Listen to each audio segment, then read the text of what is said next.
Na kwa sababu ya uhai na kwa sababu ya afya na kwa sababu ya mambo mazuri. Mungu wetu na Baba wetu uliye juu mbinguni, umetugharimia, umetufikisha, tuko na sababu ya kusema asante. Asante kwa sababu ya neno lako, asante kwa sababu ya uzima, asante kwa sababu wewe haujui kuwezwa ni kusema nini, bali wewe ni muweza, na wewe ni Mungu hauwezi ukatuacha, bali unatusaidia, unatukumbuka, unaturehemu na unatutoa katika mkono wako kwa ajili ya utukufu wako. Tunaposemezana neno lako Bwana, tunakuhitaji kwa njia kipekee Bwana, ili mfalme wa mbinguni ukaweza kutusaidia. Hatuwezi kufanya kitu chochote bila msaada wako. Hata sisi tukosekane Bwana, nawe ukainuliwa Yesu. Zaidi ya mambo yote Bwana wa mbinguni, tunakuhitaji mfalme, tunakuhitaji El Shaddai, tunakuhitaji Mungu wa mianga mikubwa, tunakuhitaji Elohim katika siku zote za maisha yetu. Bwana Yesu, Yehova, tukumbuke na uturehemu. Anza nasi Jehova tunapohubiri neno hili, walio mbali, walio karibu, wote Jehova wakaisikia kwa wema wako na fadhili zako. Kapokea heshima, utukufu toka kurudia. Kwa jina la Yesu aliyetunadia Mwokozi tuomba na kuamini. Amina. Naomba niwashike ugeni kwa neno la Bwana ambao ningeomba tuweze kusemezana katika kitabu cha Isaia. Kwa Isaia ambao ni 59 verse number 15 mpaka verse number 16. Isaiah 49 verse number 15 mpaka verse number 16. Naomba nisomewe hamu kwa hamu, na naamini kwamba litakuwa ya baraka kwako utakaposikiza neno hili, ukiwa karibu tena ukiwa mbali. Naomba nisomewe Isaiah 49 15 mpaka 16. Inasema, je, mama aweza kumsahau mtoto aliyeko matitini mwake akinyonya? Wala asiwe na huruma juu ya mtoto aliyemzaa. Ingawa anaweza kusahau, mimi sitakusahau wewe. Tazama, nimekuchora kama muhuri katika vitanga vya mikono yangu. Kuta zako zi mbele yangu daima. Asante. Maandiko haya inaongelea kuhusu mama anaweza akasahau na mtoto anyonyae. Na maandiko haya inasangaza kwa sababu inasema kwamba mtoto aliyomo katika matititi mwake, kusema ni mtoto wa miezi, si mtoto wa miaka, ni mtoto wa miezi. Ndio maandiko inasema about kitu inaitwa mtoto aliye ndani ya matiti. Bwana anaweza, mzazi anaweza akamsahau. Lakini maandiko inasema vizuri ati kwamba mama aweza akasahau na mtoto aliyomo ndani ya matiti. Unajua mtoto aliyomo ndani ya matiti ni kusema ni mtoto mdogo, ni kusema ni mtoto ambao ako na miezi, sababu ako ndani ya matiti. Lakini mama akasahau na yeye, akaenda kuongea kwa barabara, labda akaenda kwa soko, labda akaenda kwa kazi, lakini akasahau na ule mtoto. Lakini maandiko inasema vizuri ati yeye Mungu hatasahau na sisi, ama Mungu hatasahau na wewe, ama Mungu hatasahau na sisi watoto wake. Mungu hawezi akasahau na wewe na hiyo shida ambao uko nayo, wewe ambapo uko ICU, wewe ambao uko na magonjwa, wewe ambao uko na mashida, wewe ambapo umefika mwisho wa maisha, wewe ambapo umekataliwa, wazazi wako waweza wakakukataa hata wakakuacha, jamii hawezi ikakukataa hata ikakuacha, lakini Bwana hawezi akakusahau, Bwana hawezi akakuacha, Bwana hawezi akakusahau, sababu Bwana akona haja juu ya maisha yako. Bwana anakufikiria usiku na mchana. Maandiko imesema vizuri verse number 16 hati amekuchora kwa mkono wake, amekuchora kwa mkono wake. Kusema aje? Anakuangalia. Unajua mkono ukiwa umechora kitu huwa unaiangalia tu, sababu iko hapa mbele, unaiangalia tu, hauna haja kusunguka, unaiangalia tu sababu iko mbele yako.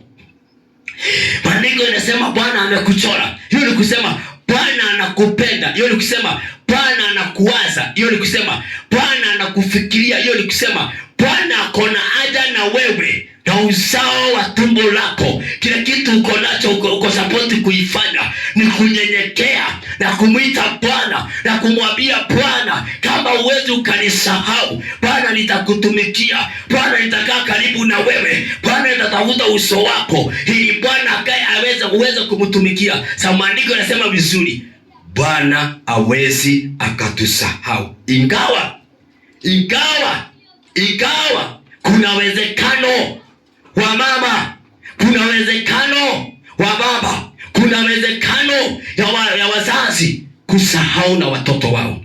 Unaona, mama amepata mtoto wa miezi 3, amemsahau na ni wa matiti, amemtupa kwa barabara. Unajua hiyo maandiko inatimia. Sababu si kusema kama hatujaona. Unaona, mama amechukua mtoto wa miezi 3, amemtupa. Mtoto wa siku 2 amemtupa. Maandiko iko wazi, inasema kwamba hatamsahau. Na mama akisa sahau mtoto na amtupe, si ametupa mtoto, amemtupa. Yesu anatuma Msamaria, enda uchukue mtoto. Mtu anapewa tu mawazo, anapita tu kwa barabara, anasikia mtoto analia, anamchukua. Lakini mama mwenye alimzaa alimtupa, anamchukua na anambeba na anamlea na anakuwa mtu mkubwa, anakuwa mtu wa dhamana, anakuwa mtu ambapo ni wa dhamana. Maana hata kusema nini, waweza kataliwa na watu wenu, waweza kataliwa na familia, waweza kataliwa na wazazi, lakini Bwana aweza kukukataa. Waweza kataliwa na watu, lakini Bwana aweza akakukataa. Njoo kwa Yesu. Wewe uliye na magonjwa, watu waweza kukuacha kwa sababu ya magonjwa, watu waweza kukuacha kwa sababu ya shida, watu waweza kukuacha kwa sababu hauna mwelekeo. Kuna watu ambao ukipiga simu yao huwa wanaonaga wewe ni kusubua, unasubua. Sasa simu yao wanajua ni ukopa, unakopa. Simu yako unajulikana wewe ni mtu wa mashida. Sasa katika wilini familia, unapotupiga simu tu useme tu halo, unamkuta unasema hii achana nayo, huyu ako na mashida, huyu achana. Sasa simu yako amekusefu mashida, simu yako umesefiwa mashida. Unajua kuna mtu aweza ambia hebu nipe namba yako nipige nione vile umenisefu, hawezi kubali. Sababu amekusefu kitu kingine, amekusefu umaskini, amekusefu subua, amekusefu mashida, amekusefu mtu wa kusubua watu. Sasa lazima ujiulize maswali kwamba wewe uko dunia hii, watu wako wanakubeba aje, walisa kusahau, hawana kukumbuka. Mama yako hapo hata ukumbuki, hata brada zako, lakini kuna Mungu amekuchora katika mkononi mwake wa kuume, amekuchora kwa mkono wake wa kuume, na yeye huyo Bwana uko sapoti kumwamini yeye, uko sapoti kumtumikia yeye. Hawa watu ambao mnakaa na wao unaona ni wa maana, wakati wa shida, wakati wa dhihaka, wakati wa magonjwa, watakuacha, hautawaona. Lakini Yesu hatakuacha. Kati uko katika dhiki, kati uko katika mateso, huyu anakukuja kukuona, anakuangalia, na hata si kukuona, anaishi na yeye. Ni Bwana Yesu. Hawezi kukuacha. Kati uko katika magonjwa na katika dhiki na katika mambo isiyowezekana, Kristo Yesu anakuangalia. Ni vizuri wewe kama madam, ama wewe kama brother, ama wewe kama mtumishi wa Mungu, unajiuliza maswali, tumeitanishwaje na Bwana? Mimi ni rafiki ya Bwana. Urafiki wangu na Bwana ukoaje? Tunakaaje na Bwana? Tunakaaje na Mungu? Mungu ananihesabu wapi? Amenitoa kwa mkono wake wa kuume, anaponiangalia ananiona aje? Amenitoa kwa mikono yake, anaponitazama ananiona aje? Anaponitazama ananifikiria aje? Anaponitazama ananiona aje? Lazima ujiulize hiyo maswali zote na mwambie Bwana, umkaribie yeye. Bwana, ni asante kwa neno lako. Tusaidie kujua wewe uwezi ukatuacha wakati tutakuwa hatuna maana. Katakuwa tumezeeka sisi, tumezeeka tuko wakongwe. Tutakuwa tunaenda kama tumechechemea. Mfalme wa mbinguni utakuwa Mungu mwema juu yetu. Ni asante kwa neno lako, you are mighty. Asante kwa neno lako Emmanuel. Yote akaposikia neno hili, Bwana akiwa mbali, wacha ajue kwamba watu wote waweza muacha wakiongozwa na wazazi wake, lakini wewe uwezi ukatuacha, wewe uwezi ukatusahau, wewe uwezi ukatuacha. Kwa neema yako Bwana, tuwezeshe kuwa rafiki zako na ukaa karibu na wewe, na mwishowe Bwana tukukaribie, nawe utukaribie. Kapokea heshima na utukufu.